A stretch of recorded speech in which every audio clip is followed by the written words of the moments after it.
What's up, everybody? My name is Godzi, and welcome back to some more Umineko When They Cry questions arc. Now, I'd like to say, I'm sorry, last episode was only 30 minutes as opposed to my usual 45 minutes to an hour and 20. It's just I wasn't about to upload an hour and 40 long minute video, so yeah. I've noted what happens when I upload videos that are too long. They get like 3 views and no one cares, so... Well, that's just general, but this episode, we're just gonna continue, well, not continue Chapter 3, because we beat Chapter 3, and after taking a little bit of time to think about what happened at the end of Chapter 3, I was a little disappointed at first, because, well, I'm still slightly disappointed, but I was incredibly disappointed that Beatrice lied to us, but not fundamentally speaking, from a story perspective, that's a fucking amazing twist, honestly. Like, she somehow harbors our trust despite being the antagonist, and just introducing a new antagonist in the form of Eva Beatrice, we get completely fucked over by her. Beatrice just literally skull-fucked us with that twist, and my god, also, Virgilia needs to keep her eyes shut from now on, because, oh my god, she's just a little freaky. It's like that vine of that chick with the ponytail and the sunglasses and the braces, and it's just playing the beginning of Take On Me, and when it goes do-do-do, she just turns around, and it's just Virgilia opening her eyes. It's basically the same exact thing. But yeah, I still think it's a great twist, even if I was just a little salty that she completely fucking fooled us. But I'm slightly disappointed still, because that means she didn't tell Eva Beatrice that witches don't exist, which means we got a very unsatisfying conclusion with Eva Beatrice. We didn't get to completely destroy her, which saddens me greatly. Like, if only Battler just said my theory about George's death being faked at first, and then he goes and commits suicide after killing Nanjo. Seriously, that would explain it. But obviously that could have been refuted with the red, and probably would have, but hey... If it's not refuted, yeah, I'll stay true to what I believe with it. Either way, I was told 2 episodes ago in the comments section, the episode with Eva Beatrice getting destroyed and all that, that I'm a little confused about my definition of human. In that, when Eva Beatrice said in red that a human killed Nanjo, I thought she shot herself in the foot. But it turns out, the definition of human can encompass a witch in their human form, which, okay, I guess, it's just... With this game, I feel like the definition of human is really weird, because they say there are no more than 18 humans on Rokanjima, okay? But if the witch's form counts as a quote-unquote human, and the furniture, like, canon, don't call themselves human, but they're human according to the definition of human, but they say they're not human, so are we supposed to believe that that the furniture don't count into the 18, and that there are a few others committing the crimes on the island? Like, is Maria's dad somewhere on the island? Like, what's going on here? It's just all weird. Like, I get it. Furniture are counted as humans, and witches are counted as humans. Got that. It's just weird, because the furniture don't call themselves humans, and the witches think they're better than humans, so they wouldn't associate themselves with the name human. I don't know. Whatever. Let's just go to the tea party and stop worrying, alright? Hoo boy.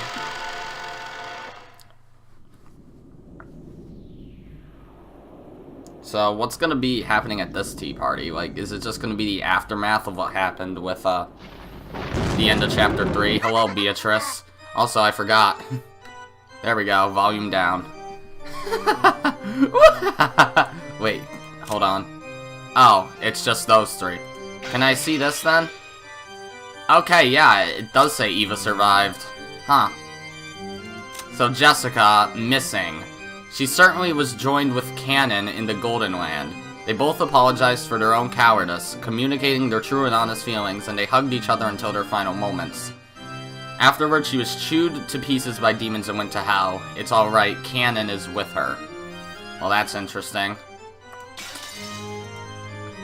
I never expected Lady Bernkastel's piece to barge in at the very end. Oh, are we just doing the witches first? I thought that was supposed to be the question mark one. Yeah, whatever. I searched all over the place for a piece fitting for a game with you. I was sure you'd like it. Oh, hello. What's with that piece? Who was that person? Who was it? She didn't say her name. That's mean. Hey, don't you think so too? I have a general idea. Or rather, I imagine most people would have figured it out. And my dog's barking. I don't know at what, though. Most people? Well, I don't get it. And it was that character's first appearance, wasn't it?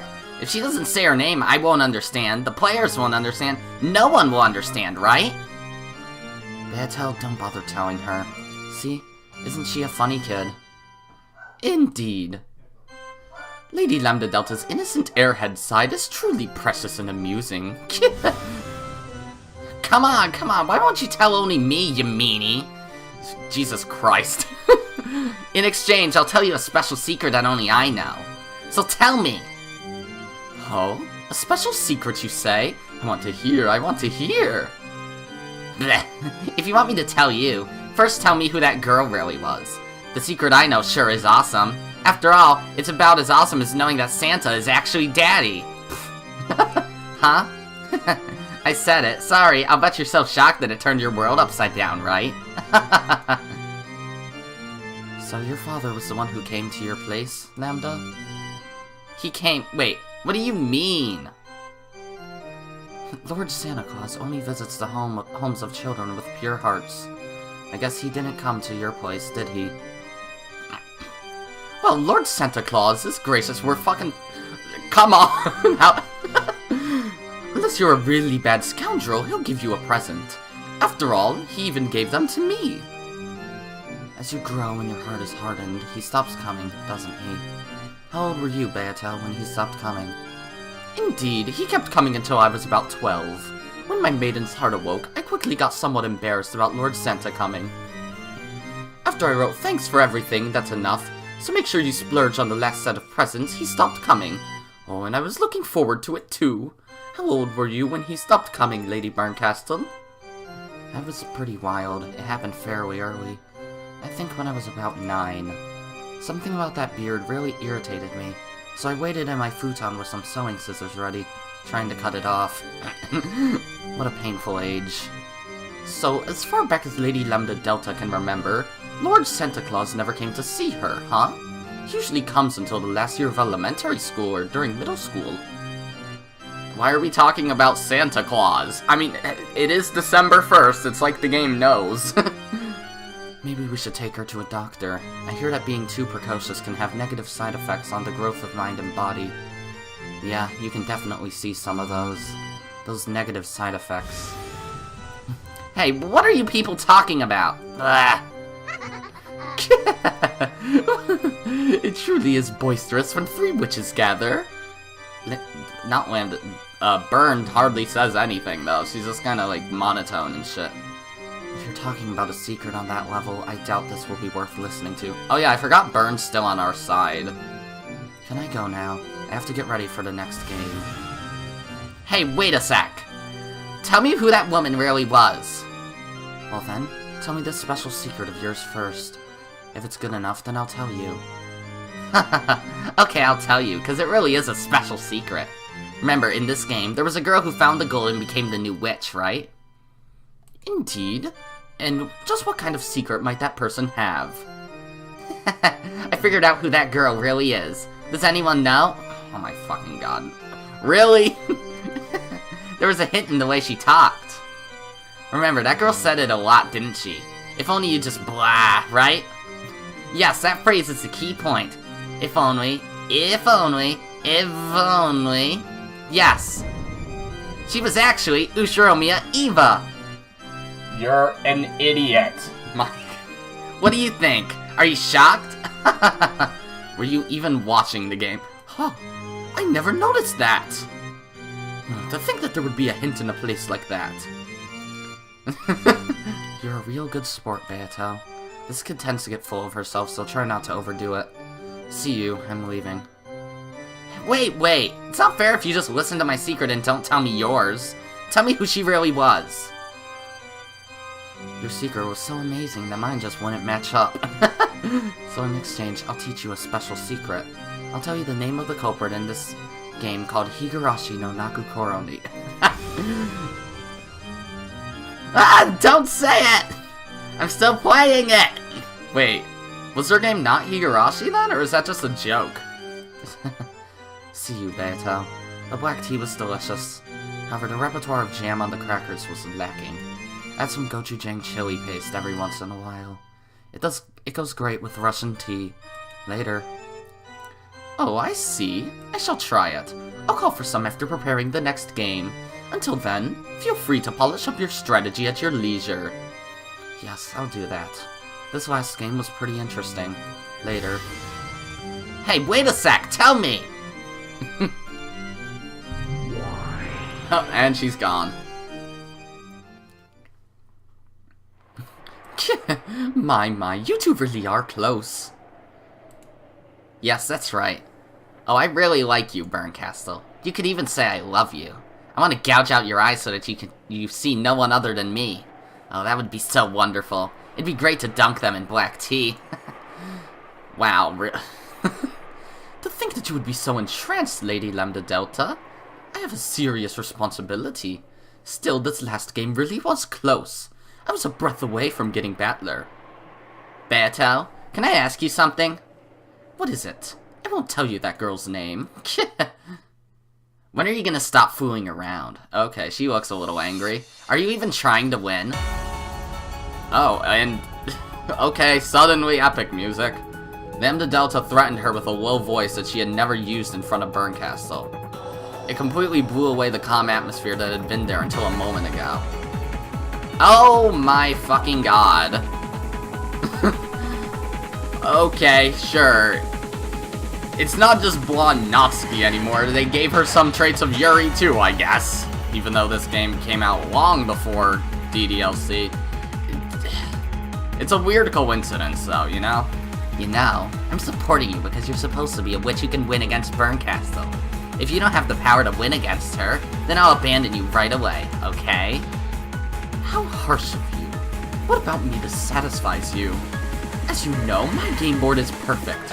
Lady Bernkastel will never be able to win. Yeah, that's right. Your board truly is impressive. It truly is an impressive and perfect game board that Bernkastel definitely won't be able to win in. Not even after 100 years. Or even 1,000 years. That's why I made you a witch in exchange for letting me borrow it. If I stop being your guardian, you'll immediately go back to being a human. Wait. So does that mean Virgilia isn't Beatrice's teacher? But Lambdadelta is? Oh god, this is confusing. Make sure that you don't forget that. No matter how much incredible magical power you hold, you are nothing more than a temporary witch. I understand. I'm grateful to you. Don't speak so casually to me. I'll forgive that when Bernkastel's around, but not when she isn't. I bet you've started to forget how much you owe me. That is not so... You really are disgusting. Go ahead and talk the way you usually do, but be mindful of what you say. I have a surprisingly short temper, you see. Just like Natsuki, haha. Indeed. Let's get back to what we were discussing. Your game board truly is perfect. You should be able to defeat Bernkastel without any trouble. But that kid won't surrender easily. She'll challenge you over and over. That is no problem. It has been certified by you, Lady Lambdadelta. My game board is perfect. Yeah, that's right, it's perfect. But are you... Excuse me. But are you, the player, perfect as well? What do you mean by that? What do I mean? That's what I want to hear. You play around a lot in your game. Sometimes that ends up confusing Bernkastel. So at first, I thought it was some special strategy of yours. But I get the feeling that's not quite true. Rather than toying with the opponent in a match you can win, you don't actually care whether you win or lose, right? Ridiculous. How could that be? You know what? Your role is to make Bernkastel surrender. In other words, that means being the victor in this game for all eternity. As long as you keep trying to become the victor with certainty, then I'll give you my power as the Witch of Certainty. However... If you fight in a way that doesn't eliminate any possibility of your loss, that's a different story. Of course, this is a game. Just as Lady Bernkastel will lose when I win, I will sometimes lose when she wins. The possibility of loss always exists. Therefore, I will... Oh god, this is why you're useless. Hey, that's my line! There's no need for you to be a game board. You just have to be a birdcage that can lock Bernkastel up here for all eternity. What's the role of a birdcage? Making certain the little bird inside never escapes. What's a birdcage worth if it has cracks that sometimes lets a bird out? Of course, games exist for the purpose of winning, and it is impossible for me to lose. Therefore, I will continue to win, as you wish for all eternity. Good answer. That'll be fine. I'll allow you to play around and use fakes as part of your tactics. It ended up being useful during parts of this round. But you know what? If you make a move hoping for anything else other than victory, make sure you're prepared for something amazing, okay? I will not do such a thing. I swear it. Because originally, you weren't even a witch, and at any time, I'll remind you what a truly shabby creature you were. If you betray my expectations, that is. As soon as you do, you can look forward to a fun punishment game. Lambdadelta is just an amalgamation of, like, every game I've played on my channel.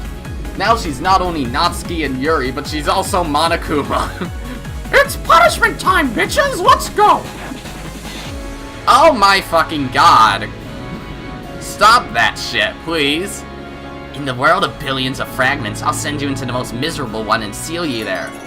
Fragments. Wasn't there something about fragments in Higurashi? I don't know.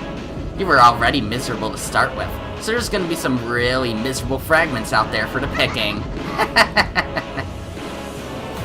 Can you please stop making that face now? Oh, she's just like, okay, I'm done with this shit. Oh, I love you, Bernkastel. Struggle in Beatrice's birdcage as much as you like, and over the course of 1,000 years, realize that you can no longer escape. And when you surrender, I'll train you so that you can't do anything other than cry in the palm of my hand. Stop that!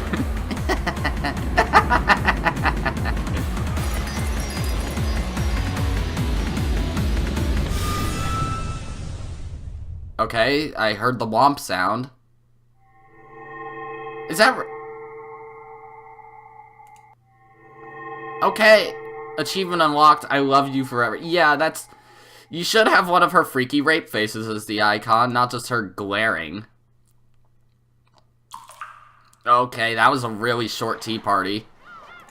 But, hey, time for the episode 3...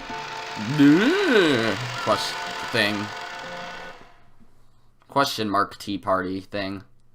12 years later. Huh? October 4th, 1998. So literally 12 years later. Ocarina of Time came out. A monotonous electronic sound kept on repeating. The room was colored with hygienic tones, in other words, an emotionless white. It was a room at a certain university hospital. Neither her doctors nor the person herself had any doubts that this room, which had a price so high that no commoner could afford to spend a single night there, would be the last room she ever saw. Is it Eva? Was the person on the bed Eva? Yeah, that's basically what I just said. Even if someone told you that was so, she was unbelievably aged and worn out. The well-built man in a suit waiting in the corner near the door was having a whispered conversation through an intercom with someone outside. He was a guard protecting Eva's person. After telling the person on the other end of the intercom to wait, he approached Eva's bed. Eva had been awake for a short while. However, she stared at a single point in an empty space as though her mind was not in the same place. So this is the long aftermath of the third game, I guess. Ange has arrived in the lobby below. I fucking knew it was Ange. Well, I guess since I've already seen the anime, that wasn't much of a surprise to me, but I probably would have guessed it was her anyways, I guess. Should we let... Wait, this is someone else speaking. The guy in the corner, right? Ange has arrived in the lobby below. Should we let her pass? For a long time, Eva didn't answer. However, bit by bit, her eyes began to regain their focus, and she gave a small nod, indicating that she didn't mind if they called Ange. It had been Eva who called her. and she was right on time. By this point, Eva would refuse anyone who wanted a meeting without an appointment. The room was dark, even though it was still light outside, because the curtains were always closed. There was always one guard waiting in the room, and 3 more waiting in the corridor and the lobby. They were all there to protect Eva's person. Eventually, there was the sound of a knock. Also, there was a message from the intercom that the guest's body check had been completed with no problems.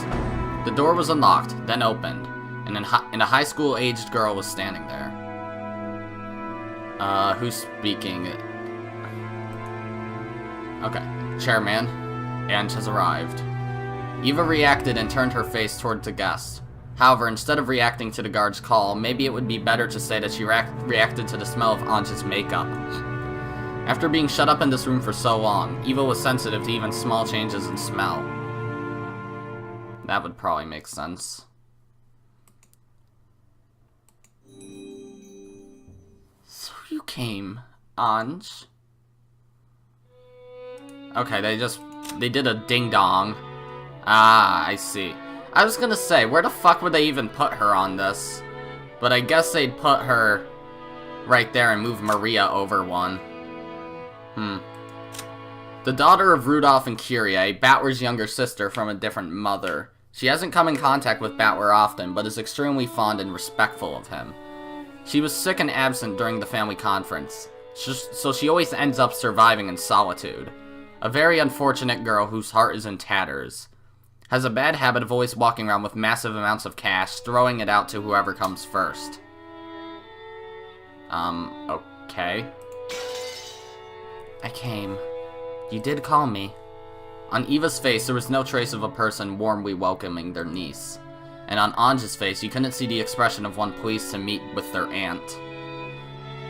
Eva waved her arm, which had grown as thin as a withered branch, and motioned for the guard to leave. The guard bowed silently and went out into the hall. It's not only stuffy, but dark too. Can I open the curtains? Is your plan for that hitman you hired to shoot me through the window? I wish I could get hired to assassinate you. All I'd have to do is relax at home for a month and the job would take care of itself. Does Ange know that Eva killed most of her family? Or all even? Their discussion was quite morbid for an aunt and niece. However, they didn't look like they were joking. At the very least, Eva believed that someone was after her life. All of the Ushiromiya family's massive fortune had come into the possession of Ushiromiya Eva.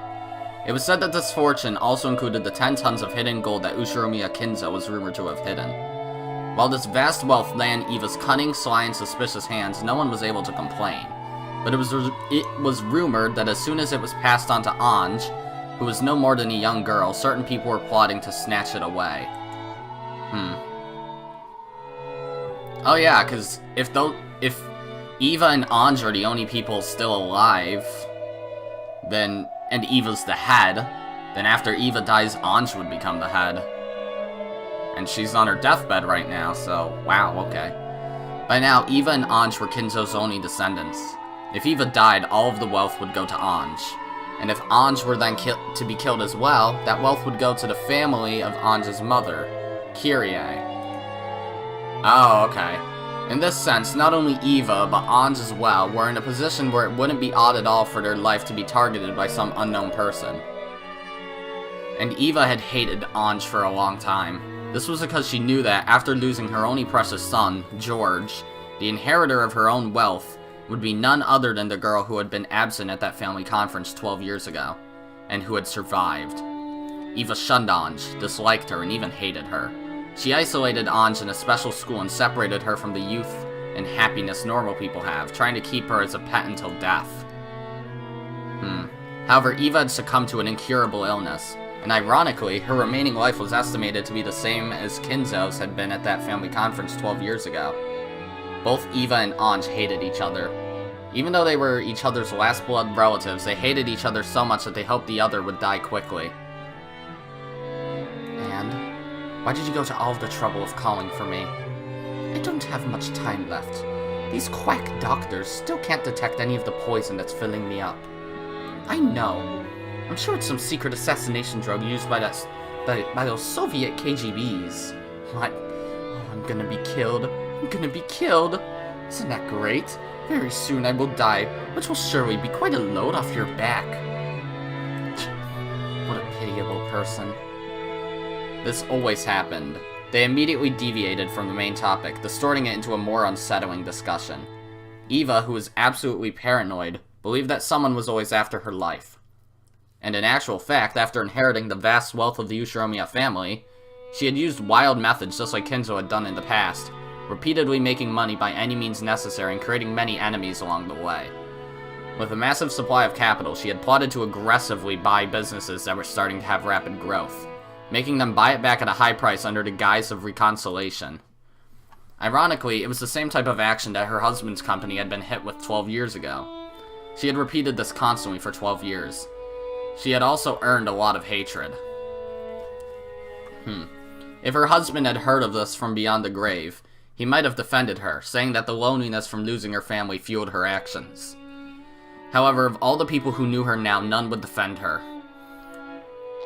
For some time, Eva eloquently spoke of how her life was being targeted, listing off names of people who hated her and sneering at the fact that she still hadn't been killed. Don't the servants in Nanjo have families too? Are we gonna see them at all? Like, are they probably some of her enemies since she probably killed them, or led to their deaths? Even though Ange heard her own name included in that list, there was no particular change in her expression, and she waited indifferently for Eva to tire herself out.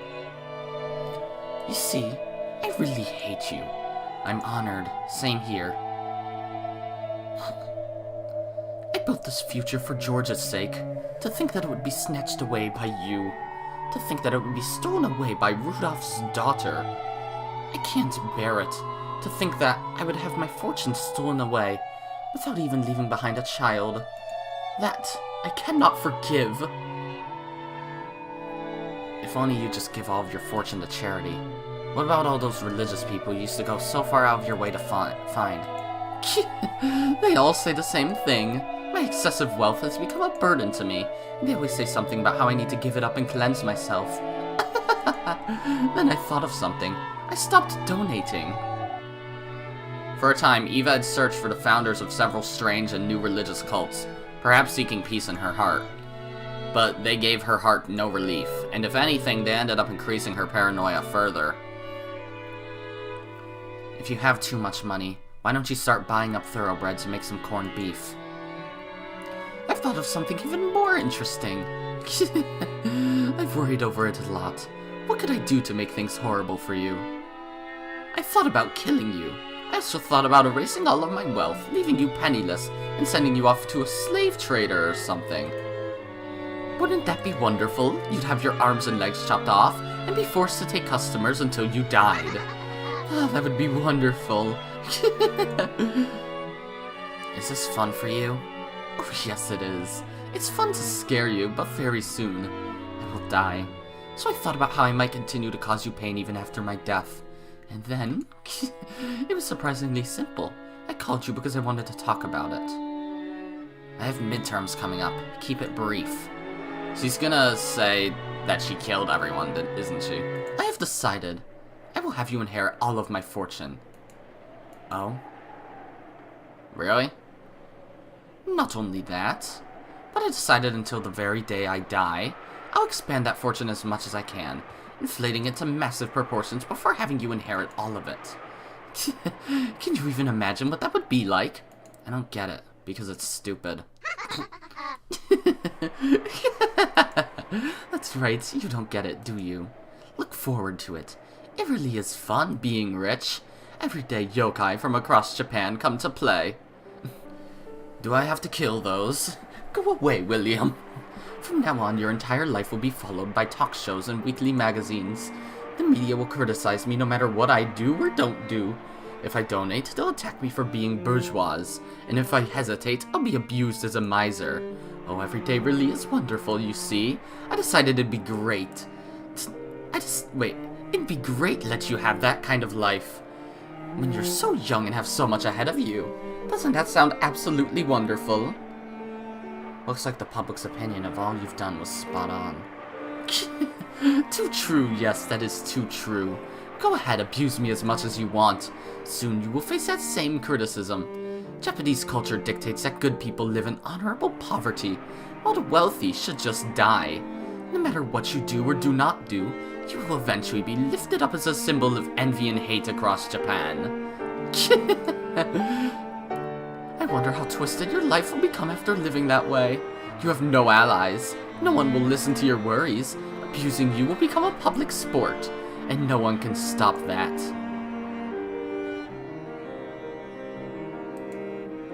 Oh, Ange. Oh, I'm really looking forward to it. I wonder how you will live your life and how you'll end it. Enjoy to the fullest a life of being unable to trust anyone in the world, being unable to love anyone, being unable to talk with anyone. I'll be patiently waiting for you to take that story of hardship down with you into hell.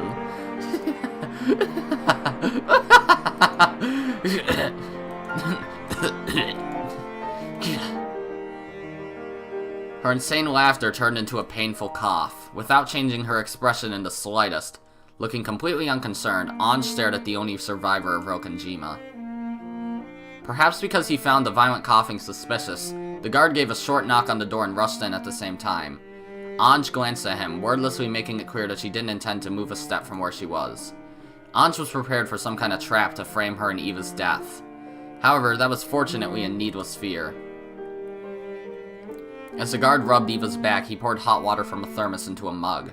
As he did, Eva kept coughing, apparently in pain. Ange figured that this was probably the last she'd see of the Rokanjima witch's final days. Eventually, the coughing subsided, and Eva regained her normal breathing. However, the glittering madness inside her eyes hadn't subsided in the slightest. Now I will give to you that cursed mass of gold in the Ushiromiyas family headship, as well as the name of the golden witch Beatrice. Oh. Enjoy the insane, twisted rest of your life, fitting for the name of the witch. I don't need that. More importantly, tell me, on that day, what happened on Rokanjima? I don't believe it was an accident. Tell me the truth about what happened that day, and why father and mother and brother died. Oh yes, that is the best way I have to harass you, isn't it? What happened on that day? What happened on this day in 1986? You want to know what they said before they died, right? I won't tell you.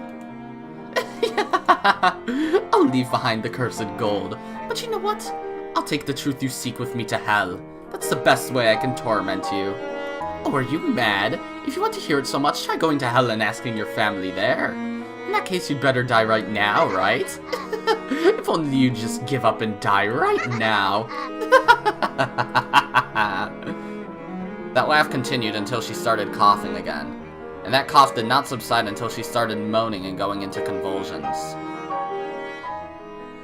And she died right there, didn't she?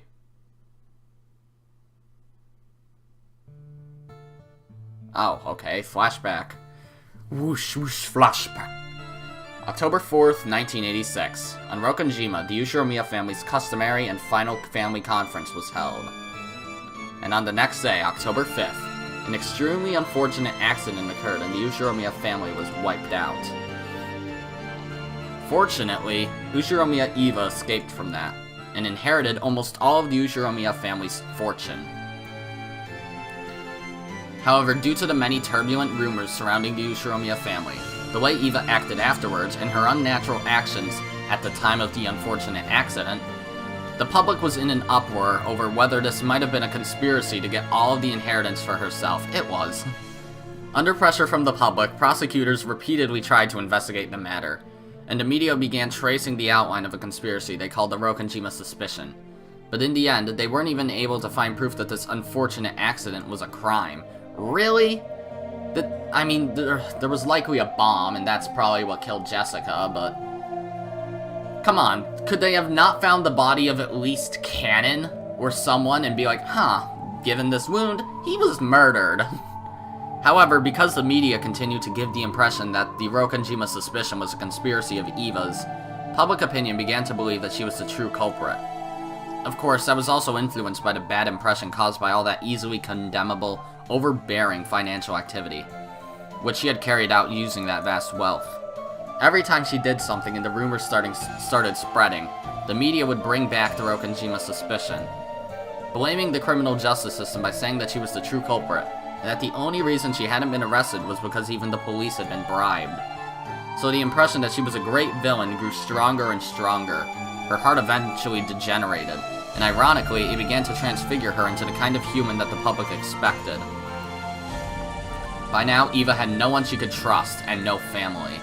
After her beloved husband passed away, the talk shows occasionally mentioned his company, saying that it was run recklessly while criticizing and disgracing its former accomplishments. Even her beloved son George was dramatized as a stereotypical rich, lazy son that the public expected. Really? And no one even wanted to know what a simple and honest character he had possessed. As to how much all of this hurt Eva and ran her to ruin, no one cared. The public was only interested out of curiosity, about how a super rich evil woman who killed her whole family lived her pitiful later years. So that happened more and more, and eventually, Eva's personality was transfigured until people started calling her a lunatic. It was said that this sometimes reminded her of her father, whom she had once admired in his later years, and that she laughed at herself with scorn. And on the day of that final family conference, because Ushiromiya Rudolph's daughter, Ange, had been sick and had stayed with her mother's family, she had not participated. At the age of 6, she had lost her family and had gained Eva as her guardian. Since Ange had become Eva's only blood relative, Eva took very good care of her. She had imposing guards surrounding Ange's person at all times, to prevent her from coming to harm. Ange had even her right to play with friends, to come home from school together and to enjoy the seasons together stolen away, so that she can live a full and pleasant school life. Eva had sent Ange to an elegant boarding school that took care of her every need, completely isolating her from the world. She didn't even know the popular songs that girls her age might hum. She was never given a chance to enjoy window shopping with her friends or stuffing her mouth with crepes, much less an encounter with a member of the opposite sex to make her heart throb. Ange did not have a single friend. If anyone carelessly acted friendly with Ange, they would be scolded by the guards or else the teachers. All of them were strictly ordered not to let shabby humans approach the daughter of the esteemed Ushiromiya family, but she probably doesn't even care. Like, Jessica had a ton of friends, didn't she? Battler was apparently very popular in school. I don't know about George. Maria, well, as far as I know, she was probably... I remember Rosa saying something about how she was also alienated, but whatever. During that time, the talk shows were always mentioning Ushiromiya Eva, always spreading rumors about her countless financial misdeeds. Those who knew her daughter naturally began to keep their distance.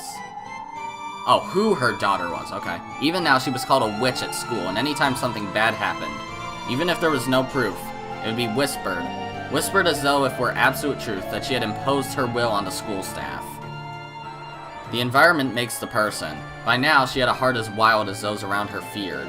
No one trusted her, so she never bothered to believe in anyone. No one loved her, so she never even tried to love. And when Eva caught an incurable illness on top of all this, it was whispered that this too was a conspiracy, and this time, Ange was set up as the mastermind. Everyone whispered that the daughters of witches are witches too. Even the talk shows and the weekly magazines whispered that.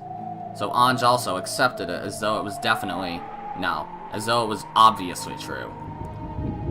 Therefore, since she already believed that she was a witch, when she heard the name of the Golden Witch was being turned over to her, she only felt like saying, "You just figured that out now?" However, she was at least sure of one thing. This title of witch that she had inherited would definitely never be inherited by anyone else. She would be the last head of the Ushiromiya family and the last lonely Golden Witch.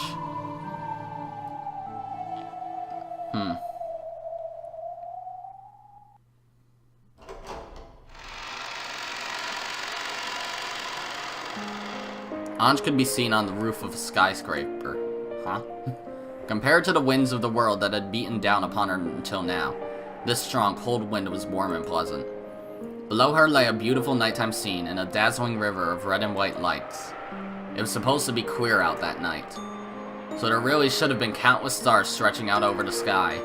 However, the light from the ground was too bright, so you couldn't see them at all.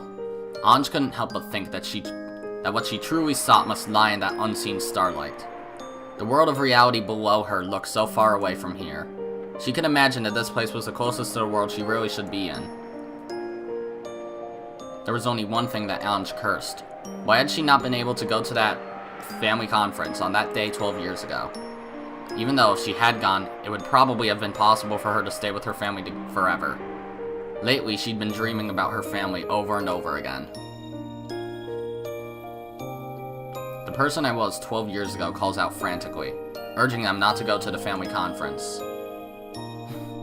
But both Dad and Mom are too far away and my hand won't reach them. Battler always loved me a lot, and he'd always pat my head. But even though it looks like that hand's about to touch me, it does not reach. For some reason, I started having that dream over and over. Every time I had that the same dream, I uselessly tried to stretch out my hand even more forcefully, over and over and over. Even if only Battler had lived, then perhaps we'd at least be able to support each other in my cold and lonely reality. Battler almost lived, he was the second to last to die, but his hand never reaches me. Even if I climb to the roof of this tall building, I'm so far away from all of them. A mysterious girl appears in my dreams and urges me. She urges me to find the truth of what happened 12 years ago. A mysterious girl? Who, though?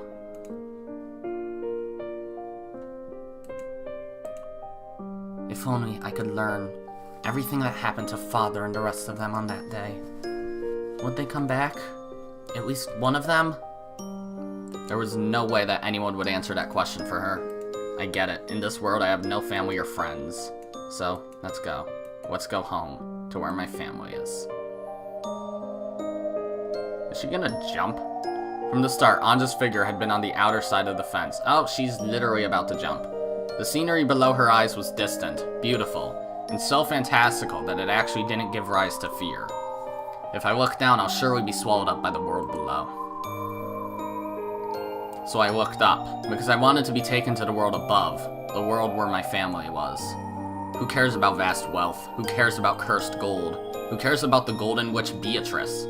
What I really want, even a mountain of gold couldn't get me. What I need for that is to take a single step forward, just that little bit of courage. At that moment, I definitely heard a voice. It was a voice I knew. A voice that had called to me in my dreams for so long. Oh, burn. Okay. Before my eyes, in other words, in midair above that jet black nighttime scenery, there was the figure of the girl I'd seen in my dreams. She spoke again with the same voice I'd heard in those dreams. Your assistance is required. My assistance? Who needs it? Your family needs it. Your family has been eternally imprisoned in the span from this day 12 years ago until the following day. If I save them, does that mean my family will come home? When I asked the question I had most wanted to, the girl cruelly stopped talking and hung her head. I cannot promise that. The enemy is the Golden Witch Beatrice. A mighty opponent. I cannot oppose her. But another Golden Witch might be able to manage something. I don't know what you're talking about. The only one who could oppose the Beatrice of 1986 is the Final Beatrice of 1998. In other words, you, Ange. Ange Beatrice. Motherfucker. That witch from 12 years ago took away my family? That's right. She is your foe. The root cause that always leads to your future of isolation. My family's foe. In exchange, I will search for a fragment with the ideal world that you wish for. A world where your family comes home. I make no promises that your desire will be granted. Beatrice's game board in 1986 is quite perfect. I had planned on bringing you that ideal fragment as a present today, but I still can't find it. This is a very firm fate. I haven't seen the likes of it since the time I fought Lambdadelta. I don't know what you're talking about. I'm giving you a chance for revenge. In exchange, I promise to search for and bring you the happiest resolution among the possibilities you're capable of accepting. Revenge. It may be a fruitless effort. Even if you succeed in your revenge, there's no definite proof that your family will return. Even if you manage to hit a miraculous probability, You may only be able to bring one person back, if that. Ange understood the meaning of that dream.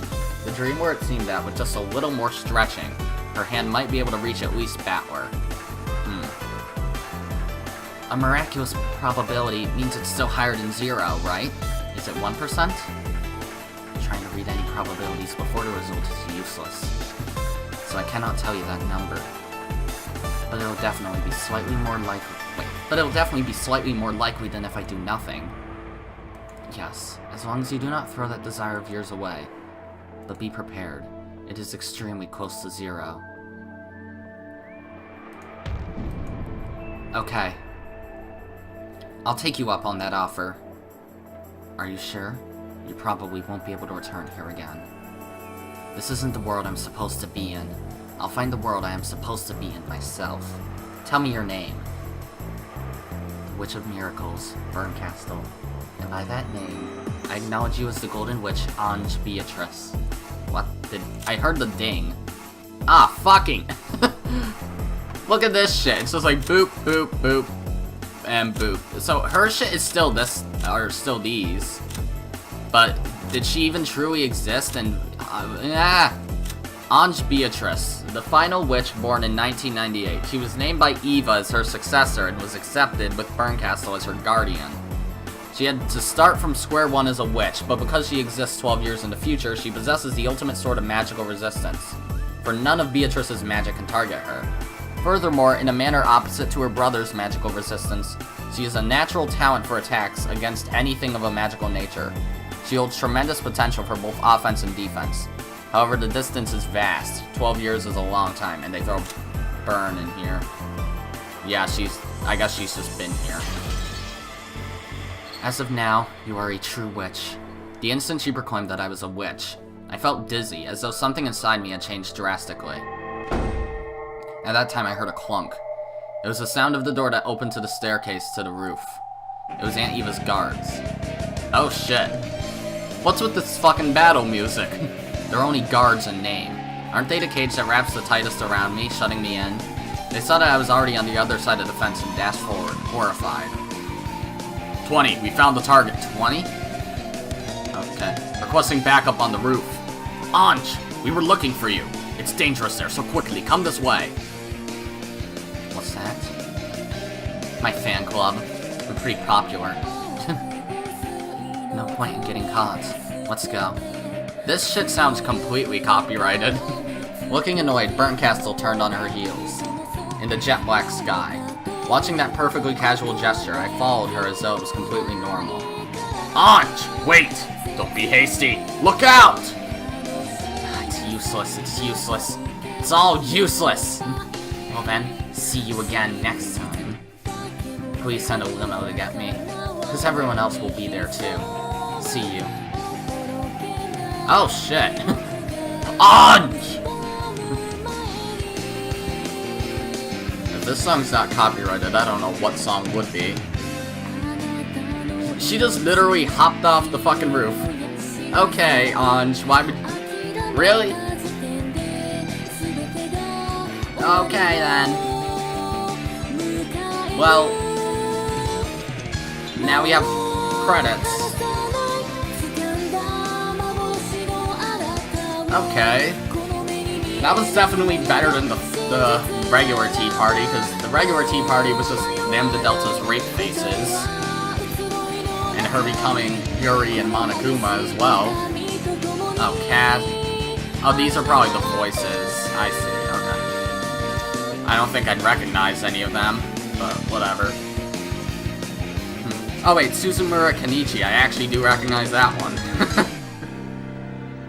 Huh.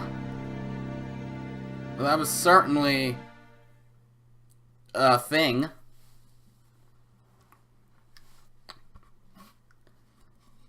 Christ, they even got different voice actresses for all of the stakes.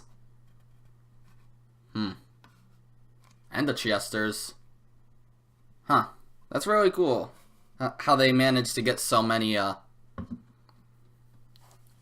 people to work on this. Because wasn't this just like an indie visual novel at first, just made by, 7th Expansion? Or whatever her name is? I don't know for sure, but at least that would make sense. It was made by the same person who made Higurashi, right? And didn't that same person make the manga, or was that a different person? Because it was like something 07, I remember. Because I do have the manga for the first arc of Higurashi. The demon summoning one, or whatever it's called. I don't know. Why is there no music for the rest of the credits? Yeah, how the hell would I know? I'm just very slightly surprised about one fact regarding this game, and that it is so goddamn long. Like, this is, what, episode 49? And mostly all of them have been an hour long. So, it's just a little bit weird that we are 49 episodes into this game when the original anime was 26 episodes that were like 25 minutes each. So that's just like 2.5 episodes is an hour, and that was like half an arc each. So damn. I mean, I'm not complaining. I prefer this having so many more details. Achievement unlocked, the last Ushiromiya. Okay, new game board added. That's the next episode, and new elements. So we only have episode 4 left, chapter 4 or whatever. I've been calling them chapters. Oh, shit. That's interesting. Okay, so we should have the tips for chapter 3. Yes. Okay, so it shows us the entire grid of everybody. And we can... Well, we can't execute her, but we can just go through everyone and see, like, what happened. Like, we can just, as usual... Yeah, okay. That figures. And then, next, there's all the, witches, and they threw Lambdadelta on here too, because she did have relevance in this chapter, I guess. Even though she hasn't done much. No, we can't execute or resurrect any of them. Just those two, yep, Ronave. All the goats. Can I execute the goats? Sadly, no. Oh yeah, did it actually have death scenes for the, 2 of these who died? Like, never mind. Guess not. And Virgilia, keep your eyes shut forever, please. And then there's just the regular tips, which are the game record. So yeah, all that. Oh, the stakes, yeah. Rosa and Maria didn't die from stakes, which is weird, because I'm pretty sure they're supposed to, but whatever. Alright, Rudolph. Oh, that's interesting. Rudolph, Hideyoshi, and Kyrie were actually killed by different stakes because they killed Leviathan and who was the other one? Belphegor. So Rudolph was Asmodeus. That's lust. Hideyoshi was Beelzebub, which is gluttony. Kyrie was Mammon, which is greed. Kraus is Lucifer, which is pride. And Natsuhi is Satan, which is wrath. Well, that one certainly makes sense. And then Eva survived. It tells us about the Chester sisters. The golden bows, too? Really? As a side note, the ammo primarily used during the story were wire-guided winged pierce rounds. Okay, regarding the succession of witches, I don't think there's really that much important in this. I don't know how important the tips truly are, because I already know the epitaph, the letter, and the game record. I don't know if these 3 things are really important. I'll read them anyways. The Chester Sisters Imperial Guard Corps. An Imperial Guard Corps formed by the Dragon King Pendragon in memory of the flight of the Red Dragon and composed only of sisters. They are technically subordinates of the Dragon King, but because of a long relationship with successive generations of Beatrices, it was permitted that 2 Imperial Guard soldiers be lent out. The sisters are simulated life forms created by magic. For that reason, further sisters with a great variety of personalities are continually being created even now. Oh, wow. A great cost must be paid to manifest them in the human world, so summoning them can be quite a tricky prospect, even considering the tremendous fighting power they offer. For that reason, they are often summoned as honor guards to serve during special ceremonies and the like. So that just kind of tells us why they exist, sure. The Chester Golden Bows. One of the articles of sniping equipment used by the Chester Sisters Imperial Guard Corps. The arrow's trajectory can be controlled at will, but it takes special talent and special training to wield its true potential. For that reason, merely being able to equip it is an honor reserved for high-class snipers. It's a masterpiece anti-armor sniping bow, capable of penetrating a wide variety of armors and barriers, and with a rich array of ammo that may be used as the arrow's warhead. As a side note, the ammo primarily used during the story were wire-guided wing pierce rounds. The fact that they are wire-guided makes them heavily resistant to deception, and capable of long-distance precision sniping amidst complicated indoor terrain, okay? And regarding the succession of witches. In the noble families of witches, family secrets are often inherited by a single child to prevent a propagation of hidden arts and a subsequent decline in their quality. This rule applies for the endless witches, so their most secret arts are passed down to a single pupil, and once one has passed down these arts to another, they retire to further stem their propagation. Custom dictates that a witch from another sect make a recommendation before a succession may occur. Lambdadelta recommended Eva. Bernkastel recommended Ange. It is unknown who recommended Beato. Furthermore, during the story, Beatrice inherited that name along with the position, but that is a very recent innovation. The predecessor was the original Beatrice, and all endless witches before her had different names. I see. After that, it became customary for the name to be inherited as well, and Eva followed that tradition when giving Ange the name of Beatrice. I see. Oh, okay. So... Huh. That's interesting, I guess. That doesn't really give me any hints, but... I don't know. Maybe there's a hint hidden somewhere in there that I just didn't notice. Whatever. So that's gonna be it for this episode. Oh, wait, shit. I need to actually read this. Yeah, because I do that. Episode 4, Alliance of the Golden Witch. Good morning.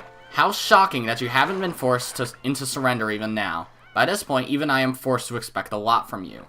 Not all of the game takes place on the board. How about taking a little peek at the outside this time around? They say that if you know your enemy, you need not fight 100 battles. The difficulty level depends on you. The manner in which you fought up until now will greatly influence the difficulty of this game.